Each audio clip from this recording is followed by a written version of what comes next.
Good morning students. बेटा आज हम पाचन तंत्र का नेक्स्ट टॉपिक डिस्कस करेंगे। पिछले लेक्चर में हमने क्या डिस्कस किया था? भोजन का पाचन या पाचन की कार्यकी। ठीक है, तो पाचन की कार्यकी में हमने क्या किया था कि भोजन को जो जटिल, बड़े और अवशोषणशील जो पदार्थ हैं उनको किसमें तोड़ा? छोटे, सरल और अवशोषणशील पदार्थों में हमने उसको तोड़ा। ठीक है, अब आता है भोजन का अवशोषण या पचित भोजन का अवशोषण। क्या बेटा? पचित भोजन का अवशोषण। पचित भोजन का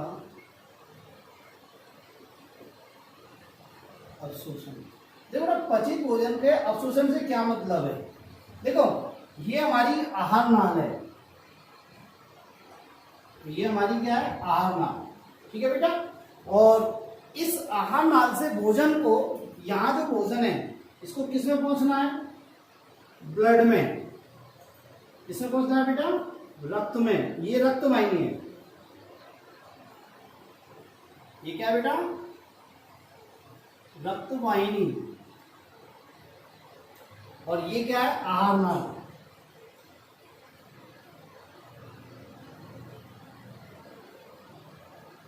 ठीक है, तो क्या है कि जो पचित भोजन है उस पचित भोजन को इस आहार नाल से निकलकर कहां पहुंचना है? रक्त वाहिनी, ब्लड में पहुंचना है, रक्त में पहुंचना है। फिर इस रक्त से भोजन कहां जाएगा? कोशिकाओं तक जाएगा। पचित भोजन कहां जाएगा? कोशिकाओं तक, जहां उसका क्या होगा? उपयोग होगा। क्या होगा? उपयोग होगा। तो देखो, ये भोजन जो यहाँ पे है, पचित भोजन है, ये पचित भोजन यहां से निकल के कहां जा रहा है? इसमें जा रहा है। क्या? रक्त में जा रहा है। ठीक है, तो ये ट्रांसफर हो रहा है। ठीक है, तो इसका स्थानांतरण जो होता है, इसका स्थानांतरण होता है वो दो विधियों से होता है। क्या होता है? स्थानांतरण वो दो विधियों से होता है। तो पहला क्या है? आहार नाल से पचित भोजन का स्थानांतरण किसमें? रक्त में। इसमें रक्त में। ठीक है, अब बेटा देखो, ये स्थानांतरण जो होता है आहार नाल,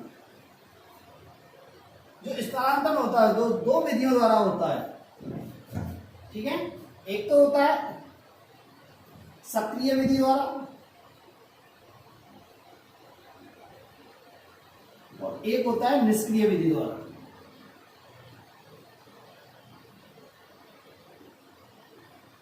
किसके द्वारा? सक्रिय विधि द्वारा और निष्क्रिय विधि द्वारा। निष्क्रिय विधि में दो विधियां आती हैं। एक तो आता है सरल विसरण और एक आता है सुसाध्य विसरण।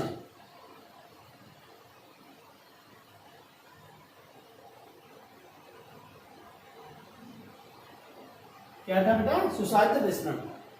बात समझ में आई? तो देखो, सक्रिय विधि और सक्रिय स्थानांतरण और निष्क्रिय स्थानांतरण होता क्या है? देखो बेटा, सक्रिय स्थानांतरण जो होता है वो क्या होता है? कंसंट्रेशन ग्रेडियंट, सांद्रता प्रवणता के विरुद्ध होता है। क्या होता है? ये सांद्रता प्रवणता के विरुद्ध होता है।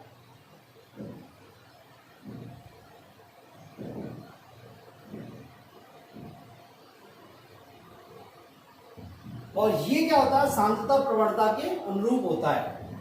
ये क्या होता है बेटा? सांद्रता प्रवणता के अनुरूप होता है।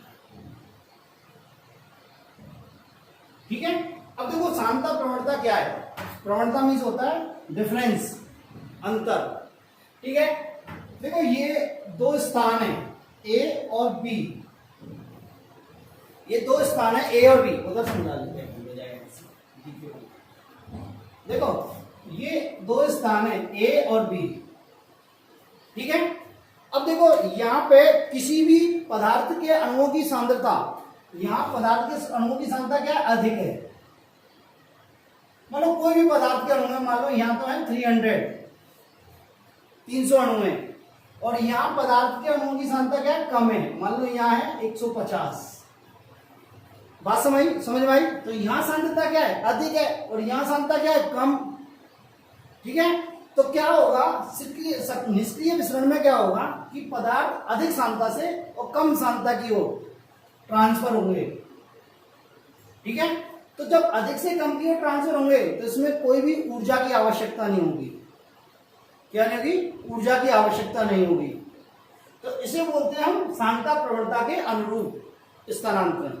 ठीक है, यदि ए से बी में की तरफ स्थानांतरण होगा, मतलब अधिक से कम की तरफ होगा, तो इसको बोलेंगे निष्क्रिय स्थानांतरण। क्या बोलेंगे? निष्क्रिय स्थानांतरण। बात समझ में आई? अब यदि ये स्थानांतरण इधर होता है बी से ए की तरफ, बी से ए की तरफ, तो क्या होगा? कम से अधिक की तरफ हो रहा है, कम से अधिक की तरफ हो रहा है, तो इसका अपोज होगा। क्या होगा? अपोज होगा। तो अपोज होगा तो इसमें क्या होगी? ऊर्जा की आवश्यकता होगी। इसमें क्या होगी? ऊर्जा की आवश्यकता होगी। इसे तो ऊर्जा की आवश्यकता होगी, तो ये क्या होगा? सक्रिय स्थानांतरण। तो ये किसके विरुद्ध हुआ? सांद्रता प्रवणता के विरुद्ध हुआ। सांद्रता प्रवणता के विरुद्ध हुआ। देखो और एक बहुत अच्छा एग्जांपल लेके बताता हूं। हम दो भाई हैं, ठीक है, मान लो मेरे पास 500 रुपीज है, मेरे पास 500 रुपीज है और मेरे छोटे भाई के पास 300 रुपीज है। ठीक है, ऐसे देखो दो भाई हैं, एक मैं हूं और एक मेरा छोटा भाई है। मेरे पास तो क्या है? 500 रुपए और उसके पास है 300 रुपए। तो यदि वो मेरे से पैसे मांगता है तो मुझे इतनी प्रॉब्लम नहीं आएगी, क्योंकि मेरे पास ज्यादा है। मेरे पास क्या है? ज्यादा है। तो हम दोनों के बीच में कब तक स्थानांतरण होता रहेगा? जब तक हम दोनों में बराबर नहीं हो जाए। मेरे पास भी 400 हो जाएंगे और उसके पास भी 400 हो जाएंगे। ठीक है, तो कोई प्रॉब्लम नहीं है। इसको बोलते हैं निष्क्रिय स्थानांतरण।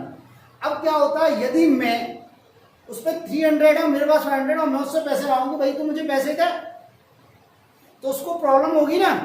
वो उस चीज का अपोज करेगा कि मेरे पास तो पहले ही कम है और मुझसे मांग रहे हो, तो अपोज करेगा ना। तो अपोज क्या होगा? लड़ाई तो होगी। लड़ाई होगी तो क्या होगी? क्यों होगी? कि वो देना नहीं चाहेगा और मैं लेना चाहूंगा जबरदस्ती। मतलब मैं उस नियम के विरुद्ध काम कर रहा हूं, तो एनर्जी क्या होगी? लगेगी। तो ये हो गया सक्रिय स्थानांतरण। तो बात समझ में आई? तो इसमें क्या होगा? एटीपी का यूज होगा और इसमें एटीपी का यूज नहीं होगा। बात समझ में आई? ठीक है, ये हुआ सक्रिय स्थानांतरण और निष्क्रिय स्थानांतरण। ठीक है, इस निष्क्रिय स्थानांतरण को दो प्रकार होता है। ये सरल विसरण और सुसाध्य विसरण। सरल विसरण और सुसाध्य विसरण। देखो ना, सुसाध्य विसरण में क्या, सरल विसरण में क्या होता है कि कोई भी वाहक प्रोटीन की आवश्यकता नहीं होती, कोई भी वाहक प्रोटीन की आवश्यकता नहीं होती। और ये सुसाध्य विसरण होता है, इसमें वाहक प्रोटीन की आवश्यकता होती है। इसमें क्या होती है? वाहक प्रोटीन की आवश्यकता होती है। ठीक है, वो मैं अभी आपको समझाऊंगा। तो मेरे हिसाब से आपको समझ में आ गया होगा कि जो स्थानांतरण हो रहा है, पचित भोजन का स्थानांतरण हो रहा है, कहां से? आहार नाल से रक्त में, वो दो विधियों से होता है, सक्रिय स्थानांतरण विधि से और निष्क्रिय स्थानांतरण विधि से। बात समझ में आई? तो देखिए भैया,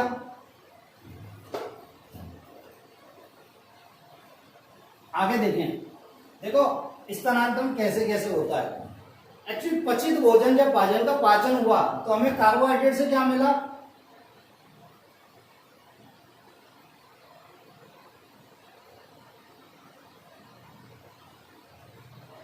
कार्बोहाइड्रेट, जो जटिल कार्बोहाइड्रेट है उनसे हमें क्या बोला? सरल कार्बोहाइड्रेट, जिन्हें क्या बोला हमने? मोनोसेकेराइड। क्या बोला? मोनोसेकेराइड। वो क्या क्या थे? देखो ग्लूकोज था एक, तो एक क्या था? फ्रक्टोज था और एक क्या था? गैलेक्टोज था। ठीक है, प्रोटीन का जब हमने पाचन किया तो हमें क्या मिला? हमें अमीनो एसिड मिले। क्या मिले बेटा? Amino acid, final amino acid मिले। जब हमने फैट का, लिपिड का, वसा का पाचन किया तो हमें क्या मिला बेटा? क्या मिला? वसीय अम्ल मिले। क्या मिले? वसीय अम्ल मिले और ग्लिसरॉल मिला। क्या मिला? ग्लिसरॉल मिला। और क्या मिला? मोनोग्लिसराइड्स मिले। क्या मिले? मोनोग्लिसराइड्स। ठीक है, अब ये सभी जो पदार्थ हैं, ये जो सरल फॉर्म है, ये यहां से निकल के यहां जाएगी। ये इस आहार नाल से निकल के कहां जाएगी बेटा? कहां जाएगी? रक्त वाहिनी में। इसमें रक्त वाहिनी में। तो देखो बेटा कैसे कैसे इसका अवशोषण होता है। ठीक है, तो पहले देखते हैं कार्बोहाइड्रेट का अवशोषण। क्या होता है बेटा? कार्बोहाइड्रेट का अवशोषण। तो देखो बेटा, ये ग्लूकोज जो होता है, ग्लूकोज, इसका मैक्सिमम जो अवशोषण होता है,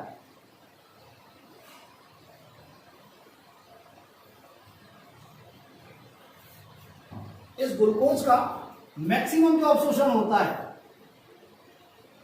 मैक्सिमम अवशोषण करीब 98%, ये किसके द्वारा होता है बेटा? सक्रिय विधि द्वारा होता है।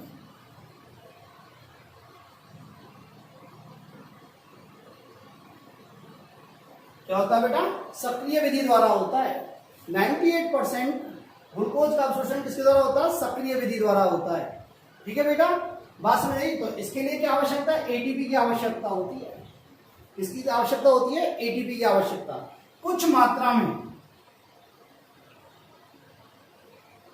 बहुत कम मात्रा में। किसके द्वारा होता है? निष्क्रिय या सरल विसरण द्वारा।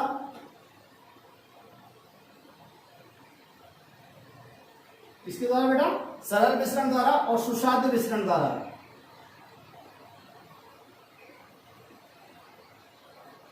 बहुत कम मात्रा में होता है, सरल विसरण द्वारा और सुसाध्य विसरण द्वारा। तो इसके लिए क्या होगा भाई? इस सरल विसरण के लिए द्वारा क्या है? सांद्रता प्रवणता की आवश्यकता है। किसकी आवश्यकता है? सांद्रता प्रवणता की आवश्यकता है। ठीक है, और सुसाध्य विसरण में किसकी आवश्यकता है? वाहक प्रोटीन की आवश्यकता है। किसकी आवश्यकता है? वाहक प्रोटीन की।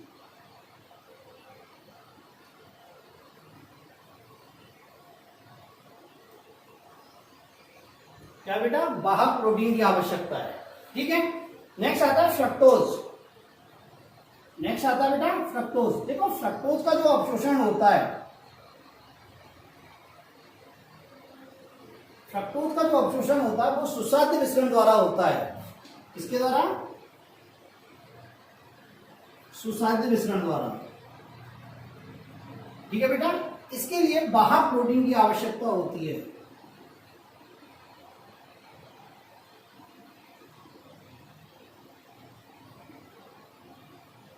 क्या होती है बेटा? वाहक प्रोटीन की आवश्यकता होती है। ठीक है, नेक्स्ट आता है गैलेक्टोज। देखो ना, गैलेक्टोज का जो अवशोषण होता है वो ग्लूकोज की तरह होता है और सक्रिय विधि द्वारा होता है। क्या होता है? ग्लूकोज की तरह ही होता है, सक्रिय विधि द्वारा होता है, मतलब सक्रिय अवशोषण होता है। क्या होता है? सक्रिय अवशोषण। तो इसके लिए किसकी आवश्यकता होती है? एटीपी की आवश्यकता होती है। क्या होती है बेटा? एटीपी की आवश्यकता होती है। मेरी बात समझ? सबसे अधिक जो सबसे पहले अवशोषण होता है वो किसका होता है? गैलेक्टोज का। किसका होता है? गैलेक्टोज का। फिर किसका होता है? ग्लूकोज का। किसका होता है? ग्लूकोज का। देखो, सुसाध्य विसरण के बारे में मैं आपको बताता हूं। देखो क्या है, देखो इधर देखो आप, जैसे मान लो ये एक कोशिका झिल्ली है।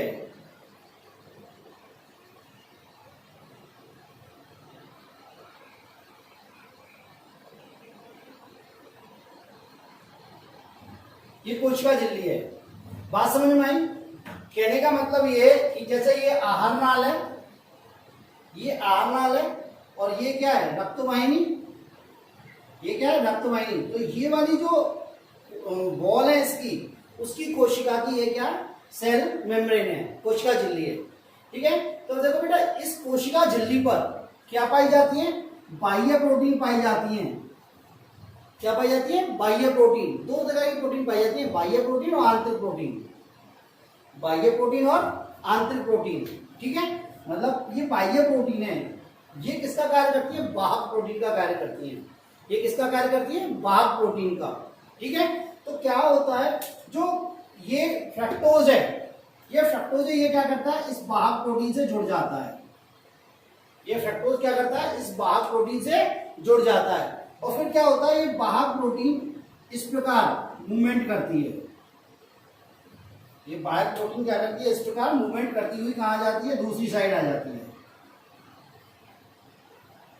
क्या जाती है? दूसरी साइड। और दूसरी साइड आके क्या करती है? ये इस फ्रक्टोज को क्या कर देती है? ब्लड में छोड़ देती है। इस फ्रक्टोज को क्या करती है, ब्लड में छोड़ देती है और बाद में फिर ये वापस उसी स्थान पर चली जाती है। बात समझ में आई? मेरी बात समझ में आई? इस प्रकार देखो, ये वाहक प्रोटीन है, ये फ्रक्टोज है, ये वाहक प्रोटीन है, ये फ्रक्टोज है। तो इस वाहक प्रोटीन से क्या जुड़ेगा, फ्रक्टोज जुड़ेगा और फ्रक्टोज जुड़ने के बाद ये क्या करेगी, ये इस प्रकार मूवमेंट कर जाएगी, यहाँ पे आ जाएगी, यहाँ आएगी, इस वाहक प्रोटीन से फ्रक्टोज क्या आ जाएगा, इस ब्लड में आ जाएगा और ये वापस यहाँ आ जाएगा। बात क्लियर है? ठीक है। तो ये जो प्रोसेस हो रहा है, इस वाहक प्रोटीन से फ्रक्टोज जो जुड़ रहा है, ये कहाँ जुड़ रहा है, यहाँ जुड़ रहा है, इस आहार नाल की ल्यूमन में, इस आहार नाल की गुहा में। ठीक है, यहाँ तो ये जुड़ रहा है, इस प्रकार ये प्रोसेस हो रहा है। और ये जो ब्रेकडाउन हो रहा है, मतलब ये वाहक प्रोटीन से जो फ्रक्टोज हट रहा है, ये कहाँ हट रहा है, इस ब्लड के यहाँ पे हट रहा है, यहाँ इस जगह कहाँ हट रहा है, इस जगह, मतलब आहार नाल के बाहर, आहार नाल के बाहर। तो इसे बोलते हैं हम सुसाध्य विसरण। क्या बोलते हैं बेटा, सुसाध्य विसरण। 11th में बहुत डिटेल में पढ़ा होगा हमने सुसाध्य विसरण। बात समझ में आई? तो ये कार्बोहाइड्रेट का अवशोषण हो गया। किसका हो गया बेटा, कार्बोहाइड्रेट का अवशोषण। दोबारा देख लो, ग्लूकोज का मैक्सिमम अवशोषण। यदि आपको क्वेश्चन देता है ग्लूकोज का अवशोषण होता है सक्रिय विधि द्वारा, सरल विसरण द्वारा, सुसाध्य विसरण द्वारा और सभी के द्वारा, तो आप आंसर दोगे सभी। ठीक है, और यदि मान लो उसने ऑल नहीं दे रखा, सभी नहीं दे रखे, तो उसमें आंसर जाएगा सक्रिय विधि द्वारा। इसके द्वारा, सक्रिय विधि द्वारा। तो ग्लूकोज का मैक्सिमम अवशोषण किसके द्वारा होता है, सक्रिय विधि के द्वारा, जिसमें किसकी आवश्यकता होती है, एटीपी की। नेक्स्ट कुछ मात्रा में क्या होता है, सरल विसरण के द्वारा, जिसमें किसकी आती है, सांद्रता प्रवणता की, कंसंट्रेशन ग्रेडियंट की। और जो सबसे कम होता है वो किसके द्वारा होता है, सुसाध्य विसरण के द्वारा, जिसमें किसकी आवश्यकता होती है, वाहक प्रोटीन की। किसकी बेटा, वाहक प्रोटीन की। नेक्स्ट होता है फ्रक्टोज। देखो बेटा, फ्रक्टोज का स्थानांतरण जो होता है वो सिर्फ सुसाध्य विसरण द्वारा होता है, फैसिलिटेड डिफ्यूजन द्वारा होता है। और इसके लिए किसकी आवश्यकता होती है, वाहक प्रोटीन की। किसकी, वाहक प्रोटीन की। और वाहक प्रोटीन का कार्य कौन करता है, जो कोशिका झिल्ली के बाहर जो प्रोटीन पाई जाती है, एक्सेंट्रिक प्रोटीन, बाह्य प्रोटीन, वो किसके, वाहक का कार्य करती है। ग्लाइकोज का किसके द्वारा होता है, सक्रिय विधि द्वारा। किसके द्वारा, सक्रिय विधि द्वारा अवशोषण होता है। ठीक है, और इसके लिए भी किसकी आवश्यकता होती है, एटीपी की आवश्यकता होती है। किसकी आवश्यकता होती है, एटीपी की आवश्यकता होती है। एक इंपॉर्टेंट बात आपकी बुक में नहीं दे रखा, फिर भी मैं बताता हूं कि ग्लूकोज के अवशोषण के लिए सोडियम आयन की आवश्यकता होती है। सोडियम आयन की आवश्यकता होती है। ग्लूकोज और गैलेक्टोज के अवशोषण के लिए क्या होती है, सोडियम आयन की आवश्यकता बहुत अधिक होती है। बात समझ में आ गई? तो ये हो गया आपका कार्बोहाइड्रेट का अवशोषण। नेक्स्ट आता है प्रोटीन का अवशोषण। देखो बेटा, प्रोटीन पहले पाचन की क्रिया के द्वारा किसमें टूटेगी, अमीनो अम्लों में।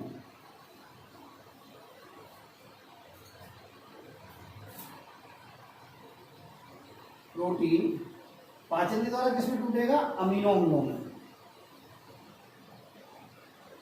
किसमें बेटा, अमीनो अम्लों में। तो देखो बेटा, मैक्सिमम अमीनो अम्ल, जो अधिकतर अमीनो अम्ल, मैक्सिमम अमीनो अम्ल, इनका जो अवशोषण होता है वो किसके द्वारा होता है, सक्रिय विधि द्वारा। किसके द्वारा बेटा, सक्रिय विधि द्वारा। और इसके लिए किसकी आवश्यकता होती है, एटीपी की। सक्रिय विधि द्वारा मैक्सिमम अवशोषण जो होता है वो किसके द्वारा होता है बेटा, सक्रिय विधि द्वारा। ठीक है, परंतु कुछ अमीनो एसिड ऐसे होते हैं, कुछ अमीनो एसिड ऐसे होते हैं,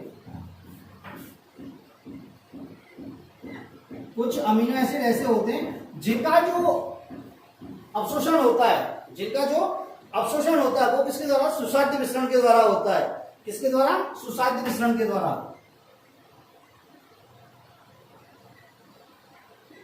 तो देखो वे अमीनो एसिड कौन कौन से होते हैं।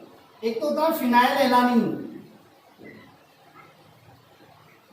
क्या होता है, फिनाइल एलानिन, प्रोलीन, ट्रिप्टोफैन और हिस्टाडीन। इनका किसके द्वारा होता है, सुसाध्य विसरण के द्वारा होता है। किसके द्वारा होता है बेटा, सुसाध्य विसरण के द्वारा। दोबारा सुन लो, प्रोटीन पाचन की क्रिया द्वारा किसमें टूटेगी, अमीनो अम्लों में। किसमें, अमीनो अम्लों में। ठीक है, अमीनो अम्लों का मैक्सिमम अमीनो अम्ल होते हैं। एक्चुअली हमारे बॉडी में 20 प्रकार के अमीनो अम्ल प्रोटीन सिंथेसिस में भाग लेते हैं। ठीक है, तो मैक्सिमम प्रोटीन का अमीनो अम्लों का जो अवशोषण होगा वो किसके द्वारा होता है, सक्रिय विधि द्वारा। पर कुछ अमीनो एसिड ऐसे होते हैं जैसे फिनाइल एलानिन, प्रोलीन, ठीक है, ट्रिप्टोफैन और हिस्टाडीन, इनका अवशोषण किसके द्वारा होता है? सुसाध्य मिश्रण के द्वारा, जिसके लिए किसकी आवश्यकता होती है? वाहक प्रोटीन की आवश्यकता होती है। किसकी होती है बेटा? वाहक प्रोटीन की आवश्यकता होती है। बात मेरी क्लियर है? ठीक है, वाहक प्रोटीन की आवश्यकता होती है। एक बात और सुने, ये जो अमीनो एसिड होते हैं दो रूपों में पाए जाते हैं।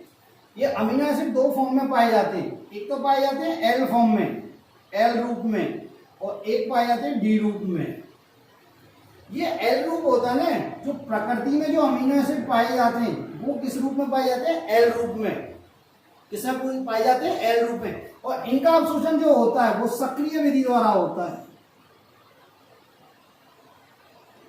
किसके द्वारा होता है? सक्रिय विधि द्वारा। और ये डी रूप होता है, इनका अवशोषण किसके द्वारा होता है? निष्क्रिय विधि द्वारा। किसके द्वारा होता है बेटा? निष्क्रिय विधि द्वारा होता है। बात समझ में आई? तो ये हुआ आपका प्रोटीन का पाचन। क्या हुआ बेटा? प्रोटीन का पाचन। बात समझ में आई? ठीक है, नेक्स्ट देखते हैं वसा का, प्रोटीन का पाचन और अवशोषण। नेक्स्ट आता है वसा का अवशोषण। देखो वसा का अवशोषण सबसे इंपॉर्टेंट है। एग्जाम में वसा का अवशोषण अक्सर 2 नंबर में पूछा जाता है। वसा का अवशोषण अक्सर 2 नंबर में पूछा जाता है। तो देखते हैं वसा का अवशोषण।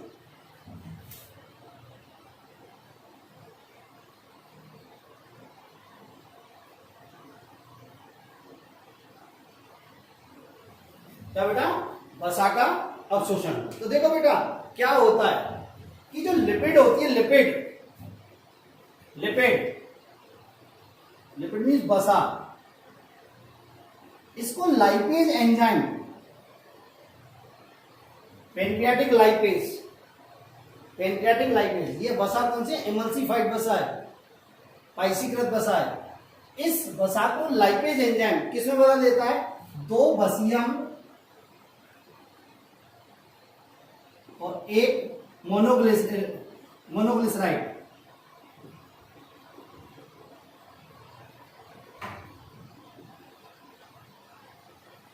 किसमें? मोनोग्लिसराइड। तो क्या होता है? लिपिड को लाइपेज किसमें बदल देता है? 2 वसीय अम्ल और एक मोनोग्लिसराइड या मोनोग्लिसराइड। ठीक है बेटा, अब ये क्या होता है? ये वसीय अम्ल अमीन और मोनोग्लिसराइड के साथ कौन कंबाइन होता है? Bile acid. इनके साथ कौन कंबाइन होता है बेटा? Bile acid, bile salt, bile acid या बाइल साल्ट। ठीक है, जब ये इन वसीय अम्लों के साथ और मोनोग्लिसराइड के साथ बाइल साल्ट या बाइल एसिड जब मिक्स होता है, बाइल साल्ट या बाइल एसिड क्या होता है? मिक्स होता है। तो ये क्या करता है? एक जटिल संरचना का निर्माण करता है, जिसे क्या होते हैं? मिसेल। और ये मिसेल क्या होती है? जल में घुलनशील होती है।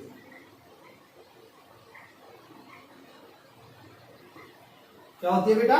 जल में घुलनशील होती है। दोबारा सुने, लिपिड वसा, वसा को लाइपेज किसमें तोड़ देता है? 2 वसीय अम्लों में और एक मोनोग्लिसराइड में। ठीक है, इस मोनोग्लिसराइड और वसीय अम्ल के साथ कौन जुड़ता है? Bile acid. कौन जुड़ता है? Bile acid. और इसके जुड़ने से क्या होती है? एक जटिल संरचना का निर्माण होता है, इसे क्या बोलते हैं? मिसेल। क्या बोलते हैं? मिसेल। ये मिसेल क्या होती है? जल में घुलनशील होती है। ये मिसेल क्या करती है? इंटेरोसाइट में प्रवेश कर जाती है।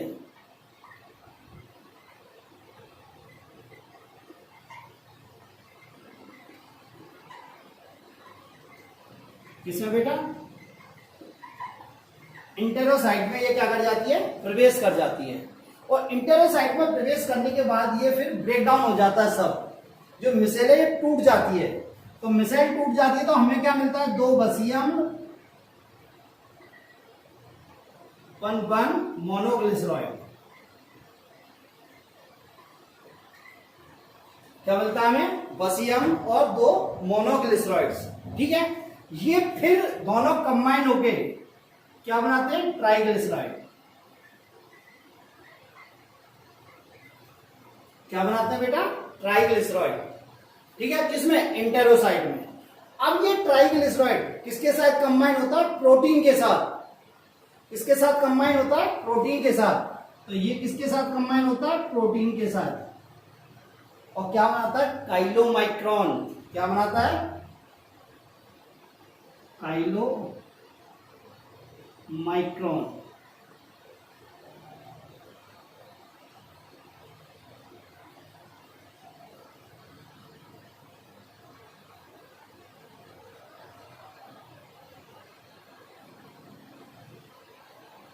क्या बनता है बेटा? काइलोमाइक्रोन। ठीक है, और ये काइलोमाइक्रोन क्या बेटा? ये काइलोमाइक्रोन क्या होता है? लैक्टियल में प्रवेश कर जाती है। लैक्टियल क्या है? लसिका वाहिनी है, सबसे बड़ी लसिका वाहिनी है। लैक्टियल में क्या हो जाता है? प्रवेश कर जाता है। और इस प्रकार क्या हो जाता है? लसिका में या ब्लड में पहुंच जाती है वसा। लसिका में या ब्लड में ये पहुंच जाती है। तो इस प्रकार वसा का अवशोषण होता है। इस प्रकार किसका होता है? वसा का अवशोषण। दोबारा देखो, लिपिड, ये इमल्सिफाई लिपिड है बेटा। ये लिपिड लाइपेज के द्वारा किसमें टूट जाती है? 2 बसीयम में और एक मोनोग्लिसराइड में, एक अणु मोनोग्लिसराइड में। और ये दोनों किसके साथ मिलते हैं? वायरल एसिड के साथ कंबाइन होकर क्या बनाते हैं? मिसेल। क्या बनाते हैं बेटा? मिसेल। ये मिसेल क्या होती है? जल में घुलनशील होती है और ये किसमें? इंटेरोसाइट में प्रवेश कर जाती है। किसमें प्रवेश कर जाती है? इंटेरोसाइट में। इंटेरोसाइट में प्रवेश करने के बाद मिसेल फिर दोबारा टूट जाती है और हमें क्या मिलता है? 2 बसीयम, एक मोनोग्लिसराइड और वाइल एसिड। बात समझ आई? अब ये बसीयम और मोनोग्लिसराइड आपस में कंबाइन होकर क्या बनाते हैं? ट्राइग्लिसराइड। क्या बनाते हैं? ट्राइग्लिसराइड। ये ट्राइग्लिसराइड किसके साथ कंबाइन होता है? प्रोटीन के साथ। किसके साथ कंबाइन होता है बेटा? प्रोटीन के साथ। और क्या बनाता है? काइलोमाइक्रोन। क्या बनाता है बेटा?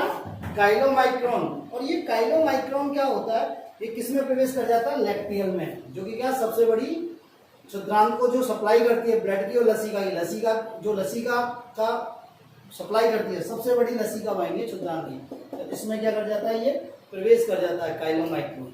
ठीक है, तो इस प्रकार क्या होता है? वसा का अवशोषण होता है। क्या होता है बेटा? वसा का अवशोषण होता है। ठीक है, लिपिड सॉल्युबल जो विटामिन होती है, क्या बेटा? लिपिड सॉल्युबल जो विटामिन होती है उनका अवशोषण भोज्य वसा के साथ हो जाता है। इसी प्रकार हो जाता है। और जल का अवशोषण और जल में घुलनशील वसा का अवशोषण किसके द्वारा होता है? निष्क्रिय विधि द्वारा। किसके द्वारा? निष्क्रिय विधि द्वारा। दोबारा सुन लो, वसा में घुलनशील विटामिन है, उनका अवशोषण क्या हो जाता है? उनका अवशोषण किसकी तरह हो जाता है? भोज्य वसा के साथ हो जाता है। किसके साथ हो जाता है? भोज्य वसा के साथ। ठीक है, और जो जल में घुलनशील विटामिन है उनका अवशोषण निष्क्रिय विधि द्वारा। क्या होता है? निष्क्रिय विधि द्वारा। तो ये आपका अवशोषण। अब आता है कि किस किस चीज का अवशोषण आहार नाल के किस किस भाग में होता है। बात समझ में आई? कि मुख में किसका होता है, आमाशय में किसका होता है, स्मॉल इंटेस्टाइन में किसका होता है, लार्ज इंटेस्टाइन में किसका होता है। तो देखते हैं हमें किस किस भाग में किस किस पदार्थ का अवशोषण होता है। ठीक है, तो अवशोषण जो होता है ना वो मुख गुहा से स्टार्ट हो जाता है बेटा। किससे? मुख गुहा से। तो देखो मुख में ऐसे तो मुख गुहा और ग्रशिका ईसोफेगस में भोजन के किसी भी पदार्थ का अवशोषण नहीं होता। भोजन के किसी पदार्थ का अवशोषण नहीं होता। पर यहाँ किस किस का अवशोषण होता है? देखो मुख गुहा में अवशोषण होता है एल्कोहल का। किसका होता है बेटा? एल्कोहल का। और कुछ दवाइयों का, कुछ ड्रग्स का, ड्रग्स मींस दवाइयों का अवशोषण होता है।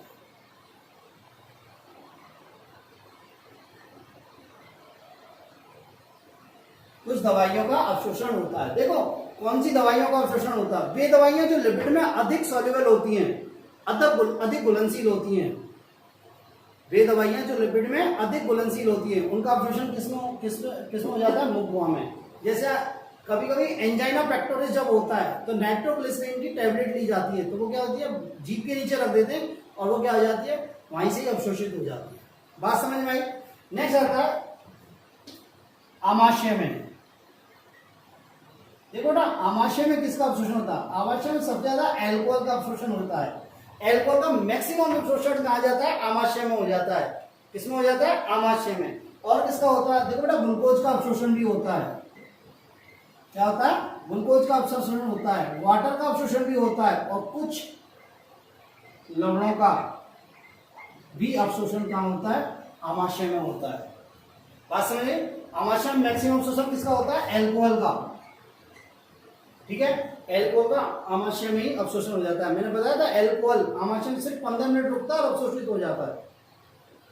ठीक है, जब मैंने आमाशय पढ़ा था मैंने बताया था कि आमाशय में भोजन 4 से 5 घंटे रुकता है, जिसमें होता है एल्कोहल सिर्फ 15 मिनट रुकता है, क्योंकि वहां उसका अवशोषण हो जाता है। ठीक है, और किसका अवशोषण होता है? ग्लूकोज का होता है, जल का होता है, ठीक है, और कुछ लवणों का होता है। ठीक है, अब आता है स्मॉल इंटेस्टाइन, छोटी आंत। ठीक है, छोटी आंत के 3 भाग हैं, ग्रहणी, मध्यांत और क्षुद्रांत।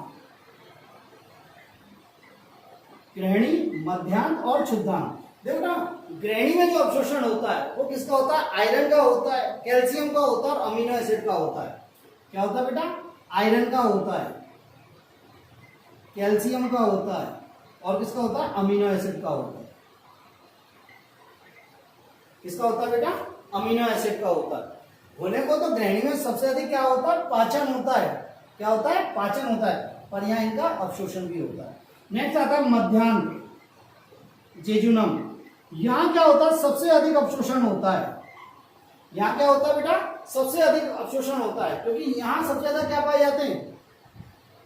यहां सबसे ज्यादा क्या पाए जाते हैं? रसांकुर पाए जाते हैं, सूक्ष्मांकुर पाए जाते हैं, और क्या पाए जाते हैं? प्लीका सर्कुलरिस पाए जाते हैं। क्या पाए जाते हैं बेटा? प्लीका सर्कुलरिस पाए जाते हैं। तो देखो यहाँ किसका अवशोषण होता है? देखो, मोनोग्लिसराइड्स का या सॉरी मोनोसेकेराइड्स का अवशोषण होता है, अमीनो एसिड्स का होता है, फैटी एसिड्स का होता है, ग्लिसरॉल का होता है, फैटी एसिड का होता है, अमीनो एसिड का होता है, मोनोग्लिसराइड्स का होता है, मतलब ग्लूकोज, फ्रक्टोज, गैलेक्टोज जो बचे हैं वो उनका अवशोषण होता है, मोनोग्लिसराइड्स का होता है। ग्लिसरॉल का होता है। ठीक है बेटा, fatty acid, amino acid, monoglyceride, glycerol, और किसका अवशोषण होता है? थोड़ी बहुत मात्रा में विटामिन का भी अवशोषण होता है। क्या होता है? विटामिन का अवशोषण भी होता है। नेक्स्ट आता है बेटा मध्यांत के बाद क्षुद्रांत। देखो ना, यहाँ किस किस का होता है? यहाँ विटामिन B12 का होता है। ठीक है, और किसका होता है? वाइल्ड साल्ट का होता है। किसका होता है बेटा? वाइल्ड साल्ट का। और किसका होता है? वाटर का। किसका होता है बेटा? वाटर का। विटामिन B12 का होता है, वाइल्ड साल्ट का होता है और वाटर का होता है। ठीक है, तो ये छोटी आंत। नेक्स्ट आता है बड़ी आंत। देखो बेटा, बड़ी आंत में किसका अवशोषण होता है? जल का अवशोषण होता है। किसका होता है बेटा? जल का अवशोषण होता है। दवाइयों का अवशोषण होता है। किसका? दवाइयों का अवशोषण होता है। कुछ मिनरल्स का भी होता है, जैसे NaCl का अवशोषण होता है। क्या होता है? कुछ मिनरल्स का भी अवशोषण होता है और विटामिन B12 का भी अवशोषण होता है। क्या होता है बेटा? विटामिन B12 का भी अवशोषण होता है। विटामिन B12 का भी अवशोषण होता है। तो मैक्सिमम जो अवशोषण होता है वो होता है जल का अवशोषण होता है। क्या होता है? जल का अवशोषण होता है। एक इंपॉर्टेंट और सुनो, देखो बेटा, यहां मुख गुहा में जब हम खाना लेते हैं मुंह में, तो मुंह में खाना लेके उसे चबाते हैं, फिर उसका लार मिलाते हैं, तो वो अर्ध ठोस जो बॉल टाइप में बनता है उसे बोलते हैं बोलस। क्या बोलते हैं बेटा? बोलस।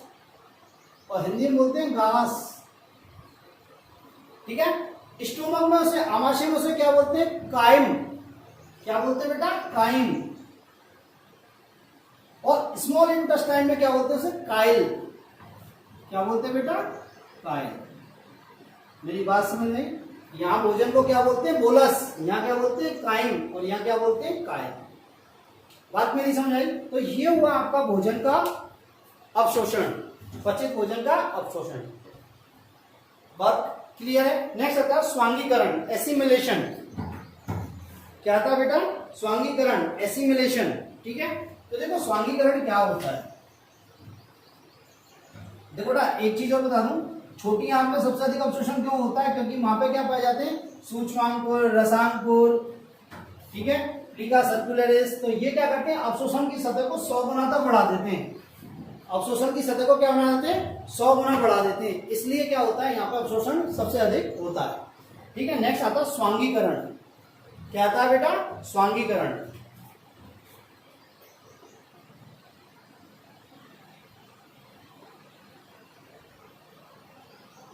क्या बेटा, स्वांगीकरण, एसिमिलेशन। देखो बेटा, ये हमारी आहार नाल है, ठीक है, ये हमारी क्या रक्त वाहिनी है, ये क्या बेटा रक्त वाहिनी है, और ये हमारी क्या सेल है, कोशिका है, ठीक है। तो क्या हुआ, पचित भोजन का यहां से और यहां पहुंचता है, पचित भोजन, ये है हमारी आहार नाल, ये हमारी है रक्त वाहिनी, और ये हमारी है कोशिका।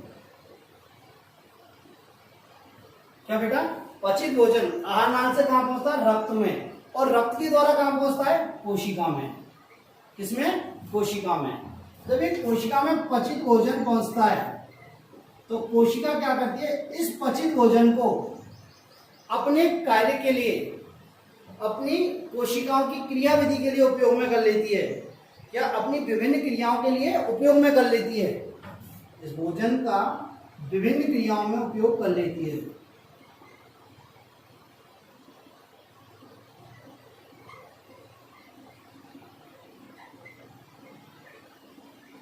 और इसे क्या बोलते हैं, स्वांगीकरण, एसिमिलेशन। क्या बोलते हैं बेटा इसे, स्वांगीकरण या एसिमिलेशन। बात समझ में आई। नेक्स्ट आता है मल त्याग। क्या आता है बेटा, मल त्याग, डेफिकेशन। क्या आता है बेटा, डेफिकेशन।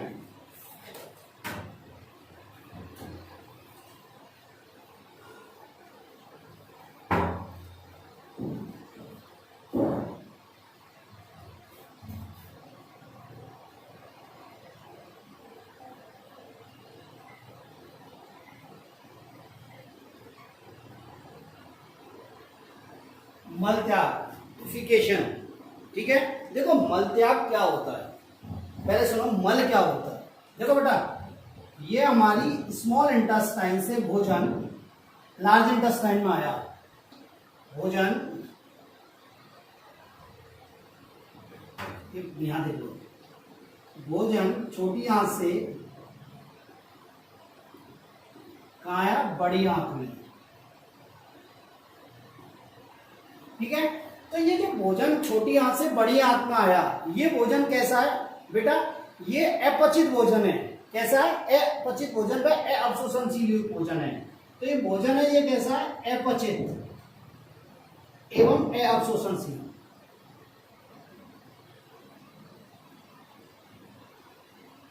क्या है, अवशोषणशील।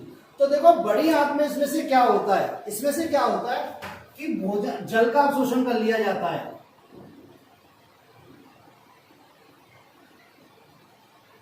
क्या कर लिया जाता है, जल का अवशोषण कर लिया जाता है। तो ये अपचित और अवशोषणशील भोजन जो होता है, ये पदार्थ जो होता है, ये क्या होता है, अर्ध ठोस में बदल जाता है, अर्ध ठोस में बदलता है। एक तो ये होता है। दूसरा क्या होता है, जो बड़ी आंत के बैक्टीरिया होते हैं, बड़ी आंत के जो बैक्टीरिया हैं, वो क्या करते हैं, इस भोजन में उपस्थित सेलुलोज का अपघटन करते हैं। क्या करते हैं, इस भोजन में उपस्थित सेलुलोज का क्या करते हैं, अपघटन करते हैं। क्या करते हैं बेटा, अपघटन। अब जो ये पदार्थ बनता है, ये अर्धठोस जो पदार्थ बनता है, इसको बोलते हैं मल। क्या बोलते हैं बेटा, इसको मल। बात समझ में आई। ये मल क्या होता है, इस मलाशय में अस्थायी रूप से एकत्रित होता है।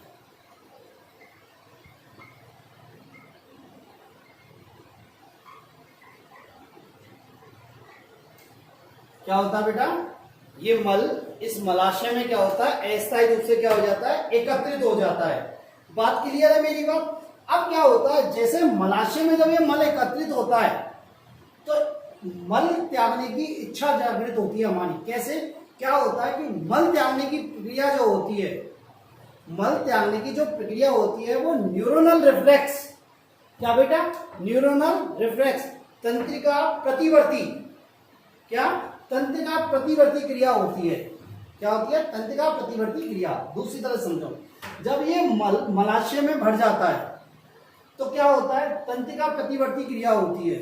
तंत्रिका प्रतिवर्ती क्रिया क्या होती है, इस मलाशय से सिग्नल जाते हैं ब्रेन को कि मैं भर चुका हूं, मुझे खाली करो। एक तरह से जब ये सिग्नल जाते हैं तो क्या होता है, उसे बोलते हैं क्या, तंत्रिका प्रतिवर्ती क्रिया। तो जब तंत्रिका प्रतिवर्ती क्रिया होती है तो मल त्यागने की इच्छा होती है। क्या होती है, मल त्यागने की इच्छा होती है, मतलब हमें पॉटी आती है। ठीक है, तो मल का त्यागना क्या है, ऐच्छिक क्रिया है। मल का त्यागना क्या होता है, ऐच्छिक क्रिया। तो हम क्या होते हैं, जब ये क्रिया होती है तो हम मल त्याग देते हैं।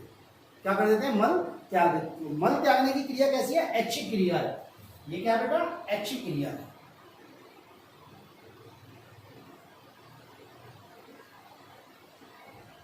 बात समझ आई। तो देखो इस मल में क्या क्या होता है, इस मल में क्या क्या होता है। देखो बेटा इस मल में क्या होता है, इस मल में 30% तो मृत बैक्टीरिया होते हैं। क्या होते हैं, 30% मृत बैक्टीरिया होते हैं। 10 से 12% इसमें प्रोटीन होती है बेटा।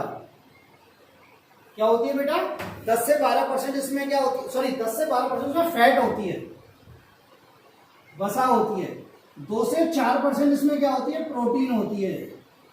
और क्या होता है, इसमें म्यूकस होता है, मृत उपकला कोशिका होती हैं। क्या होती है बेटा, मृत उपकला कोशिकाएं होती हैं। और क्या होता है, बाइल पिगमेंट होता है।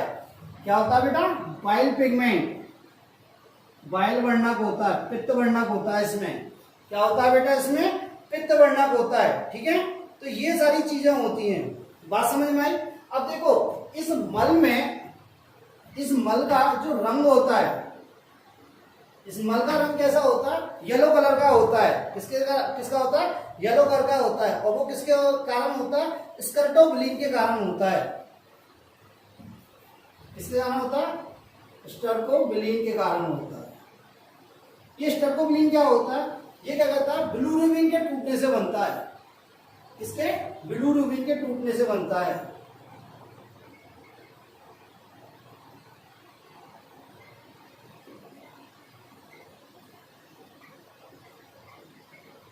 बात समझ आई।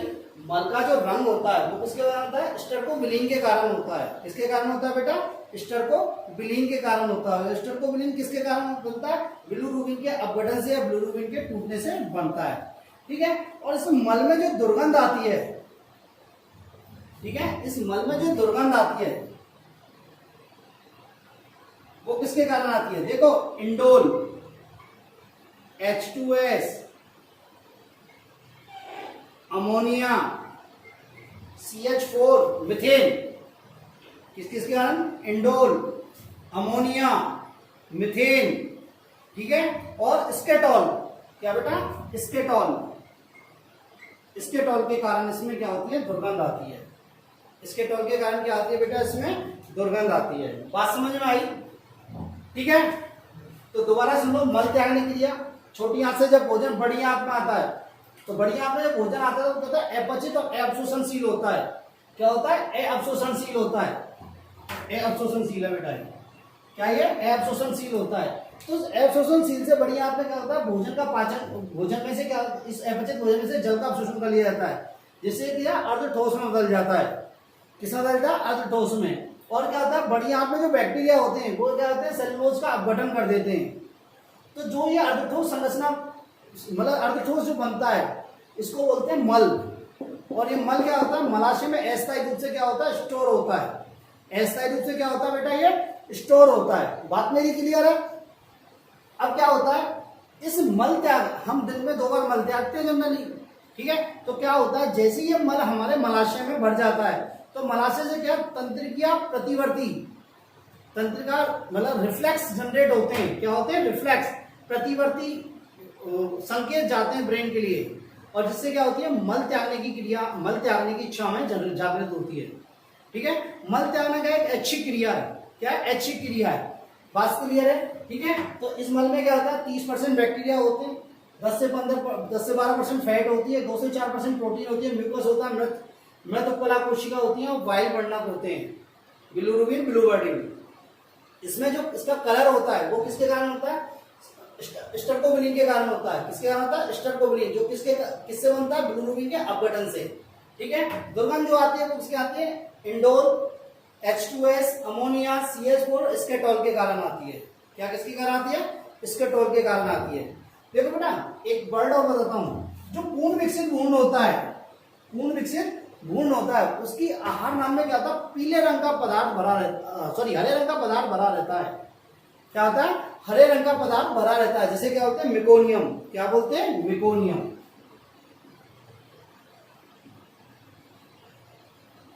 क्या बोलते हैं? मेकोनियम।